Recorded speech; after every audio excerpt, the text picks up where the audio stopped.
हमारा टॉपिक होगा जी प्रोटीन।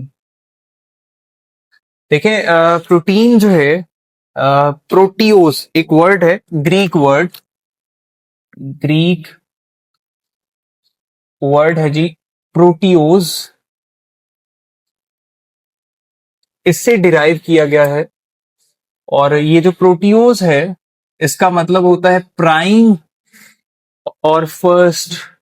ठीक है, प्राइम और फर्स्ट।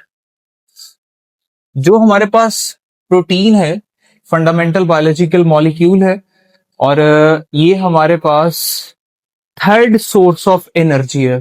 फर्स्ट सोर्स हमने कहा कार्बोहाइड्रेट, सेकंड लिपिड्स और थर्ड सोर्स कौन सा है? प्रोटीन। तो ये basically third source of energy है जी। ठीक है, इसी तरह फिर हम कहते हैं कि जो हमारे पास प्रोटीन है ये लिविंग ऑर्गेनिज्म में मोस्ट अबंडेंट ऑर्गेनिक कंपाउंड है। मोस्ट, ये सारे एमसीक्यूज हैं जी। Most abundant organic compound in living organisms. ठीक हो गया जी। इसी तरह फिर हम कहते हैं कि लिविंग ऑर्गेनिज्म में सबसे ज्यादा अबंडेंट जो, और एनिमल्स के अंदर स्पेशली अबंडेंट प्रोटीन है वो कौन सी है? तो वो कोलेजन प्रोटीन है। ठीक है जी। मोस्ट अबंडेंट, ये भी एमसीक्यूज आ रहा होता है, प्रोटीन इन एनिमल्स कौन सी है जी? हाँ जी, कोलेजन। कोलेजन कोलेजन के बारे में एक एमसीक्यूज आता है कि ये फाइब्रस प्रोटीन है या ग्लोब्यूलर प्रोटीन है। तो ये किस तरह की प्रोटीन है? फाइब्रस प्रोटीन है जी। अब इनमें डिफरेंस क्या होता है ये आगे जाके पढ़ते हैं हम। इसी तरह से फिर हम बात करते हैं किस चीज के ऊपर, मजीद देखते हैं नेचर में सबसे ज्यादा अबंडेंट प्रोटीन कौन सी है? रूबिस्को। ठीक है, ये भी एमसीक्यूज आ रहा होता है। Most abundant protein in nature तो कौन सी है जी? बताएं जरा। रूबिस्को है ना जी। हाँ, ribulose bisphosphate carboxy carboxylase oxygenase. ठीक है, ये एक प्रोटीन है जो केल्विन साइकिल के अंदर as a enzyme role play करती है। पहला स्टेप CO2 फिक्सेशन का ये देख रही होती है।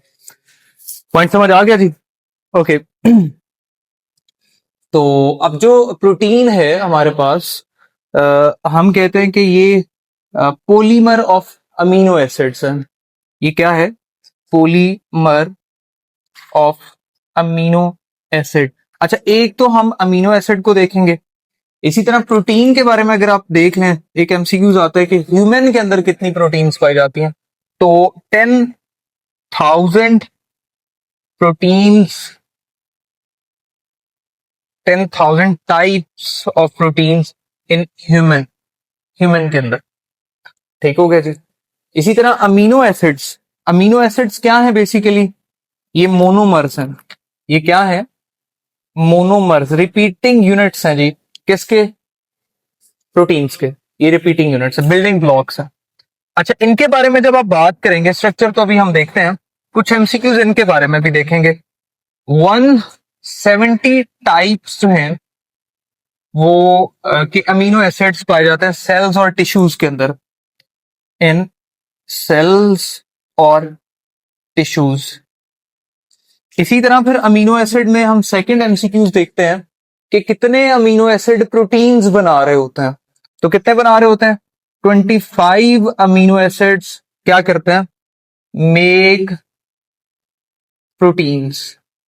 हाँ जी, कितने? 25 प्रोटीन्स बनाते हैं। अच्छा, इसी तरह फिर हम कहते हैं, एक एमसीक्यूज आता है कि मोस्ट ऑफ द प्रोटीन्स जो है वो कितने जो है वो अमीनो एसिड्स बना रहे होते हैं? मोस्ट ऑफ द प्रोटीन्स तो कितने बनाते हैं जी? 20 अमीनो एसिड जो है ये मोस्ट ऑफ प्रोटीन्स बनाते हैं। डन हो गया जी। अमीनो एसिड है क्या बेसिकली? ये मोनोमर है किसका? प्रोटीन का, प्रोटीन पॉलीमर है जी। अच्छा, स्ट्रक्चर देखें जरा आप, अगर इसका structure of what, of amino acid, तो इसमें हमारे पास स्ट्रक्चर को देखिएगा। ये हमारे पास एक कार्बन है जी, इसके साथ क्या लगा हुआ है? कार्बन 4 बॉन्ड बनाती है। एक ये ग्रुप लगा हुआ है जिसे कार्बोक्सिलिक एसिड कहते हैं। एक ये ग्रुप लगा हुआ है जिसे अमाइन ग्रुप कहते हैं। एक हमारे पास जो है वो अल्काइल ग्रुप है और एक हाइड्रोजन है। ठीक है जी। ये वाला जो ग्रुप है ये कौन सा है? कार्बोक्सिलिक एसिड है, बॉक्सिलिक एसिड। और ये वाला जो है वो कौन सा है? अमाइन ग्रुप है, अमाइन, अमाइन ग्रुप है। ठीक है। ये वाला ग्रुप कौन सा है?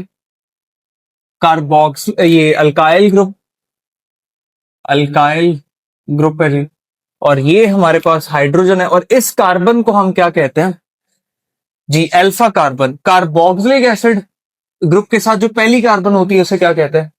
Alpha carbon. बाय नेचर ये किस तरह की कार्बन है? इसको हम कायरल कार्बन भी कहते हैं। कौन सी कार्बन कहते हैं? Chiral carbon. ठीक है। या आपने कल एक और नाम इसके लिए पढ़ा था, एसिमेट्रिकल कार्बन। ऐसी कार्बन जो 4 डिफरेंट ग्रुप्स कॉन्टेन करती है उसे क्या कहते हैं? उसे हम एसिमेट्रिकल कार्बन या कायरल कार्बन कहते हैं। पॉइंट समझ आ गया जी।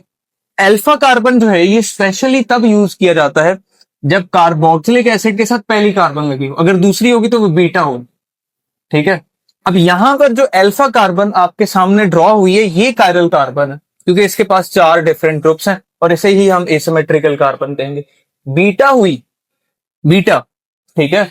तो अब ये देखना पड़ेगा कि उसके ऊपर जो है वो 4 डिफरेंट ग्रुप्स हैं, अगर होंगे फिर वो एसिमेट्रिकल होगी। पॉइंट समझ आ गया जी। ओके। अब हमारे पास जो एक एमसीक्यूज आता है कि अमीनो एसिड की नेचर जो चेंज होती है वो किस फंक्शनल ग्रुप की बेस पे होती है? वो कार्बोक्सिलिक ग्रुप की बेस पे होती है, या वो अमाइन ग्रुप की बेस पे होती है, या वो अल्काइल ग्रुप की बेस पे होती है? ठीक है। तो इन सब में से जो वेरिएबल है वो कौन है? तो इस वजह से अल्काइल ग्रुप की बेस पे अमीनो एसिड की नेचर जो है वो चेंज हो रही होती है। पॉइंट समझ आ गया जी। ओके। इसी तरह से फिर हम कहते हैं कि ये जो हमारे पास अल्काइल ग्रुप है इसकी जगह पे हाइड्रोजन भी लग सकते हैं और कार्बन की चेन भी लग सकती है। अगर हाइड्रोजन आप लगाएं तो जो अमीनो एसिड बनेगा उसका नाम क्या होगा? ग्लाइसीन। सिंपलेस्ट अमीनो एसिड यही है जी। ओके। और अगर आप जो है वो CH3 लगा दें, CH3, तो जो अमीनो एसिड बनेगा उसे क्या कहेंगे? एलानीन। उसे हम क्या नाम देंगे बताइएगा जी? एलानीन कहेंगे हम उसको। पॉइंट समझ आ गया जी? ओके। अगली बात ये,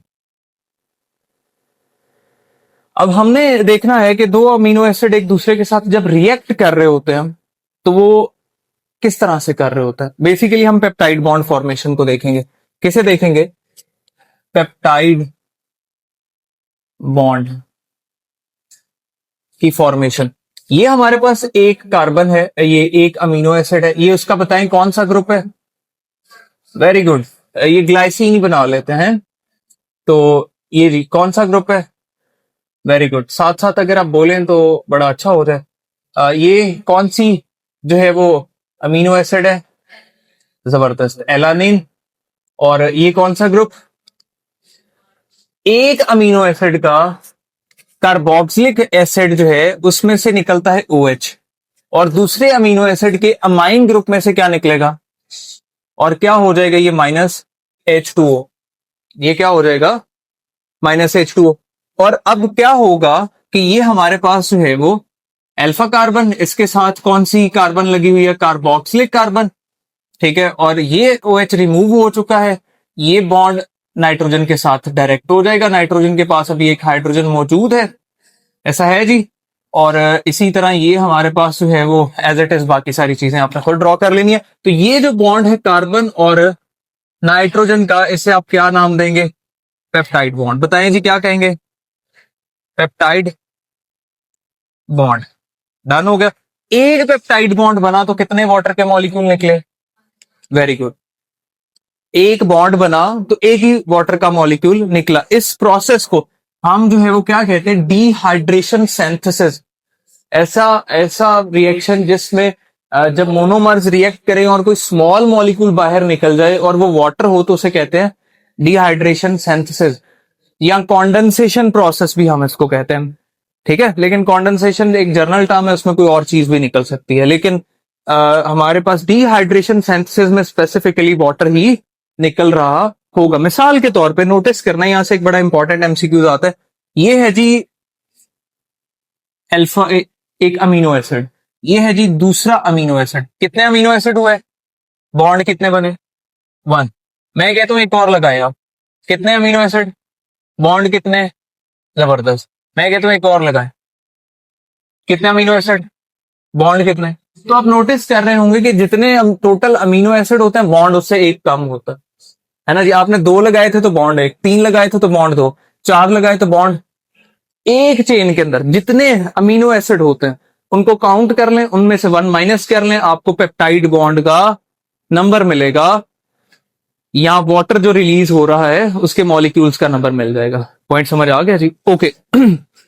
अगर 2 अमीनो एसिड बाइंड करेंगे जैसा यहां पर किए, कौन कौन से? ग्लाइसिन और एलानिन। तो ये जो चीज बनी है इसे आप क्या कहते हैं? ग्लाइसिल एलानिन। ग्लाइसिल एलानिन। इसमें कितने अमीनो एसिड है? 2 अमीनो एसिड है ना, ग्लाइसिन और एलानिन। तो इसे आप कहते हैं डाइपेप्टाइड। 2 अमीनो एसिड, 3 हो तो ट्राइपेप्टाइड, 4 हो तो टेट्रापेप्टाइड, 10 तक की चेन हो तो पेप्टॉन। तो उसके लिए क्या टर्म यूज करते हैं? पेप्टॉन। और 10 से ज्यादा अमीनो एसिड हो तो पॉलीपेप्टाइड। पोली का क्या मतलब होता है? Very good, many amino acids. बात समझ आ रही है? Very good. तो ये कुछ टर्म्स आपने याद रखनी है। खैर, यहां आपने पेप्टाइड बॉन्ड की फॉर्मेशन के प्रोसेस को समझा। क्लियर हो गया? ओके। अगली बात, अब हम जो है वो देखेंगे फंक्शन ऑफ प्रोटीन। फंक्शंस किसके देखते हैं जी? Of protein. तो पहला फंक्शन जी बताएंगे आप, स्ट्रक्चरल रोल। हाँ, नहीं है स्ट्रक्चरल रोल हमारी बॉडी में? Collagen protein, keratin protein hair nails के अंदर पाई जाती है। हाँ जी, ये स्ट्रक्चरल। इसी तरह बहुत सारी प्रोटीन्स आगे बात करेंगे हम इन पे। और एंजाइम्स, हाँ, एंजाइम्स, हॉर्मोन्स जी, antibodies, very good, transporter proteins, है ना जी। जैसे हीमोग्लोबिन, जैसे क्या है जी? Haemoglobin blood oxygen carrying protein है ना जी। मेम्ब्रेन ट्रांसपोर्टर्स, मेम्ब्रेन ट्रांसपोर्टर्स नहीं, हाँ, माइटोटिक अपरेटस सेल के अंदर सेग्रीगेशन ऑफ क्रोमोसोम करवाता है। Mitotic apparatus and so on. बहुत सारे जो है वो इसके काम प्रोटीन के हैं जो हम आगे भी डिस्कस कर रहे होंगे। ये हमारे पास कौन सी प्रोटीन्स हैं जी? ये फंक्शन ऑफ प्रोटीन है जी। Is there any problem up to here? That's it. आपका कोई क्वेश्चन हो तो आप पूछ सकते हैं।